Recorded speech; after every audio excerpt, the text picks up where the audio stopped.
میں آج بھی سوچتا ہوں کہ کیا ہماری حکومت کے پاس یہ صلاحیت ہے، کیا ان کے پاس یہ اختیار ہے کہ وہ خود فیصلہ کر سکیں، یا اپوزیشن کو اعتماد میں لے کر پارلیمان خود اس کے لیے کوئی اقدام کرے، مذاکرات کرے، بات چیت کرے اور ملک کے اندر اس اضطراب کو ختم کرے۔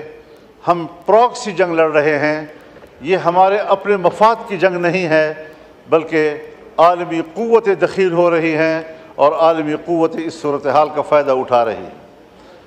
جناب اسپیکر، یہ بات آپ سے بھی مخفی نہیں ہے کہ اس وقت خطہ پاکستان اس پراکسی وار کا ایک میدان جنگ بنا ہوا ہے۔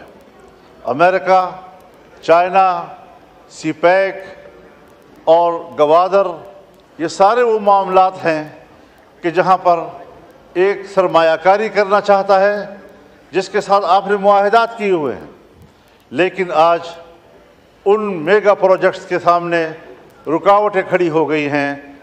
ہمارے ڈیرہ اسماعیل خان لکی مروت سے لے کر آپ پورے بلوچستان کی طرف جائیں، یہ سی پیک ایریا اس وقت ان کے قبضے میں ہے اور وہاں پر کوئی ترقیاتی کام اب ممکن نہیں ہے۔ اس وقت بلوچستان میں یہی نعرے ہیں کہ چین نکل جائے، پاکستان نکل جائے۔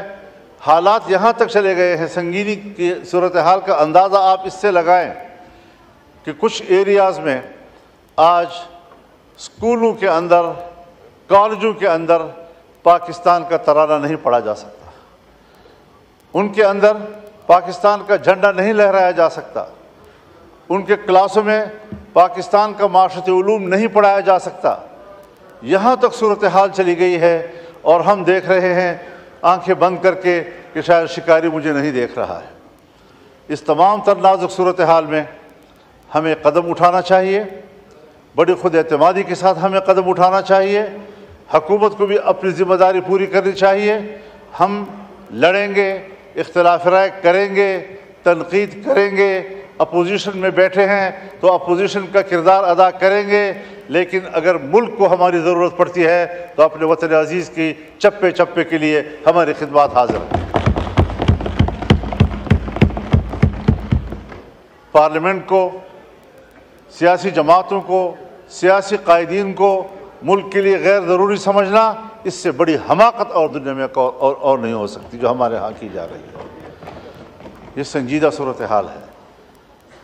ہم ان علاقوں میں رہتے ہیں، شاید سندھ میں وہاں تو ڈاکوؤں کا راج ہے، آپ کو وہاں کچے کی صورتحال سے وابستگی ہے اور پریشان ہیں، لیکن یہاں ہمارے ہاں اسٹیٹ کو باقاعدہ چیلنج کیا جا رہا ہے اور صورتحال انتہائی مخدوش ہو چکی ہے۔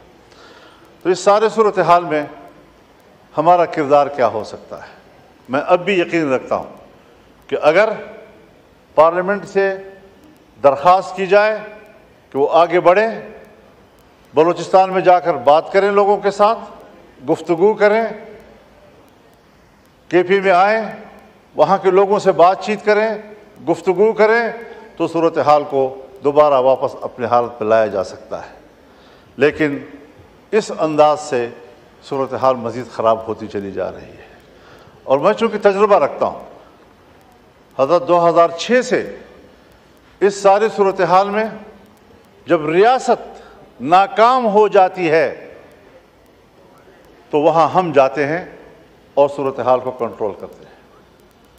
میں ابھی الیکشن سے پہلے افغانستان گیا، ایک ہفتہ میں نے گزارا، پاکستان افغانستان کے تمام شعبوں میں باہمی تعاون، سرحدات کا معاملہ، مسلح گروہوں کا معاملہ، مہاجرین کا معاملہ، باہمی تجارت کا معاملہ، ان سب پر تفصیلی گفتگو کے بعد میں مکمل کامیاب واپس آیا اور میں نے وزارت خارجہ اور پاکستان کے ذمہ داروں کو آگاہ کیا اس سے، اور وہ مطمئن ہوئے، اپریشیٹ کیا، کہا میکینزم کیا ہوگا؟ میں نے کہا وہ ریاست کا معاملہ ہے، میرا ذاتی معاملہ نہیں ہے، میں تو اپنی کیپیسٹی میں گیا تھا، ان کی دعوت پہ گیا تھا۔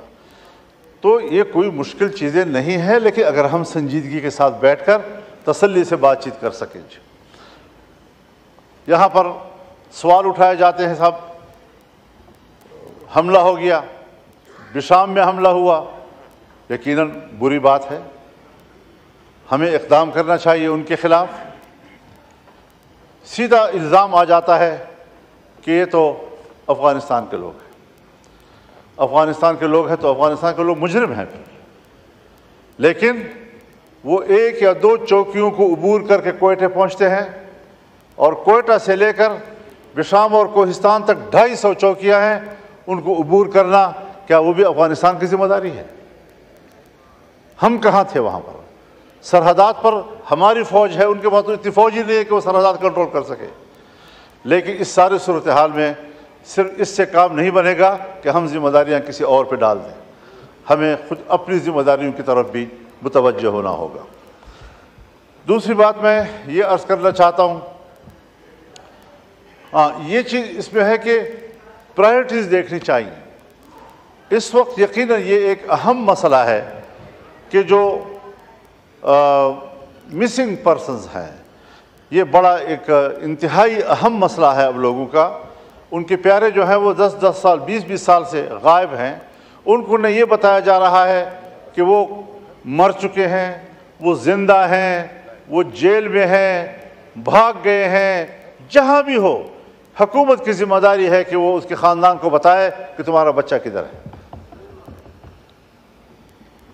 ہم نے تو وہ چیزیں بھی دیکھی ہیں کہ اگر آرمی پبلک اسکول کا واقعہ ہوتا ہے، آرمی پبلک اسکول کے واقعے سے 1 سال پہلے ایک نوجوان پکڑا جاتا ہے، 1 سال پہلے، اور پھر جب پھانسیاں دی جاتی ہیں تو آرمی پبلک اسکول پر حملے کے پاداش میں اس 1 سال پہلے والے قیدی کو بھی اس فہرست میں ڈال دیا جاتا ہے کہ یہ بھی قاتل تھا، اور اس کو پھانسی دے دی جاتی ہے۔ اس قسم کی چیزیں لوگوں میں بد اعتمادی پیدا کرتی ہیں، اس قسم کی چیزیں لوگوں میں نفرت پیدا کرتی ہے۔ میں چاہتا ہوں کہ قوم فوج پر اعتماد کرے، لیکن ان اقدامات سے اعتماد ختم ہوتا جا رہا ہے، نفرتوں میں اضافہ ہوتا جا رہا ہے، اور مجھے نہیں خیال کہ یہ نفرتیں ہم آئندہ چند نسلوں میں بھی ختم کر سکیں گے۔ لہٰذا ان مسائل کو ترجیح دے دینی چاہیے۔ وسائل ہیں، اور بلوچستان کے وسائل ہیں، خیبر پختونخوا کے وسائل ہیں، سندھ کے وسائل ہیں، پنجاب کے وسائل ہیں۔ ان وسائل پر وہاں کے عوام کا حق ہے، وہاں کے لوگوں کے آئندہ نسلوں کا حق ہے۔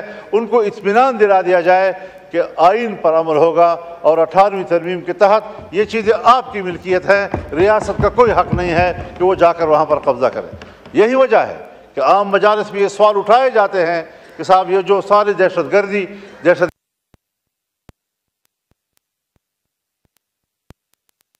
یہ در حقیقت ان وسائل پر قبضہ کرنے کی ایک وسیلہ ہے جو اس کے لیے استعمال ہو رہا ہے، جس کو لوگ ادراک رکھتے ہیں، اور اس پر سوالات اٹھائے جا رہے ہیں۔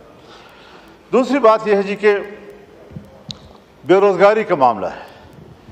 ہم لوگوں کو روزگار نہیں دے پا رہے ہیں، مہنگائی بڑھتی جا رہی ہے، گرتی ہوئی معیشت کو ہم دوبارہ نہیں اٹھا پا رہے۔ ابھی بڑی ایک طویل جنگ ہمیں لڑنی پڑے گی، اور بڑے احتیاط کے ساتھ۔ لیکن ایک طرف بے روزگاری ہے، ہم لوگوں کو نوکریاں نہیں دے سکتے، لوگوں کو روزگار فراہم نہیں کر سکتے۔ دوسری طرف ہم محکموں کو ختم کر رہے ہیں، PWD کو ہم ختم کر رہے ہیں، یوٹیلیٹی اسٹور کو ہم ختم کر رہے ہیں۔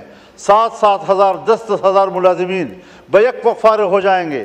اس قسم کا کوئی قانون لانا، کوئی بل لانا، کوئی ترمیم لانا، یہ پاکستان کے ان ملازمین کے ساتھ، ان کے خاندانوں کے ساتھ، ان کے بچوں کے ساتھ دشمنی ہوگی، اور کسی قیمت پر اس قسم کے ترامیم کو ایوان میں قبول نہیں کیا جائے گا۔ یہی وجہ تو ہے کہ ہم مایوس ہو چکے ہیں۔ ہم کدھر جائیں؟ کوئی رول نہیں رہا ہے پارلیمنٹ کا، ممبران کا کوئی رول نہیں رہا ہے۔ تبھی تو اختر جان مینگل نے استعفیٰ دے دیا کہ پھر ایسے ایوان میں کیسے بیٹھوں گا جی۔ اور یہ ان کے جذبات و احساسات نہیں ہیں۔ جس طرح کے الیکشن ہوئے، جس طرح کے نتائج سامنے آئے، جس طرح کا پارلیمنٹ وجود میں آیا، یہ احساسات ہم سب کے ہیں۔ یہ اور بات ہے کہ پارٹیوں کا معاملہ ہے، کسی پارٹی نے فیصلہ کر لیا، کوئی ابھی ایوان میں کردار ادا کرنا چاہتا ہے، لیکن اس طرح چلے گا نہیں جی۔ معاملات کو خراب نہ کیجیے۔ آپ اس وقت چیئر کر رہے ہیں قومی اسمبلی کے اجلاس کو، آپ کی طرف سے واضح ہدایات جانی چاہیے کہ ایوان مضطرب ہے، ملک کے لیے پریشان ہے، اور ایوان پر اعتماد کیا جائے۔ ہم جیسے کیسے بھی ہیں، فارم 47 کے ہیں یا 45 کے ہیں، لیکن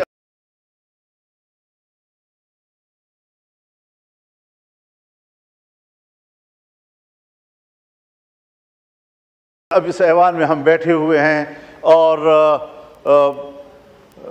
ڈیجور نہ صحیح ڈیفیکٹو صحیح، لیکن انہی سے آپ نے کام لینا ہوگا، ان کو اپنا ملازم سمجھ کر کہ یہ سب اس لیے بیٹھے ہیں کہ جب ریاست چاہے گی کہ ترمیم کر لیں تو انہی سے ترمیم کرائیں گے، ہم اپنے مفاد کے لیے قانون بنانا چاہیں تو انہی سے قانون بنائیں گے، انہی کو استعمال کیا جائے گا۔ ہم اداروں کے استعمال کے لیے یہاں نہیں بیٹھے ہوئے، ہم آزادی سے ملک اور قوم کی خدمت کرنے کے لیے بیٹھے ہوئے ہیں۔ تو یہ ساری صورتحال ہے۔ میں بہت ممنون ہوں آپ کا کہ مجھے آپ نے ان خیالات کا اظہار کرنے کا موقع دیا اور ان کو سنجیدگی سے لیا جائے، اس کو خواہ ایک تقریر اور خطابت نہ سمجھا جائے۔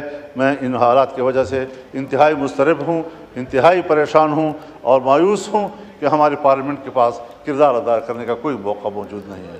اللہ تعالی ہم پر فضل کرے۔ شکریہ۔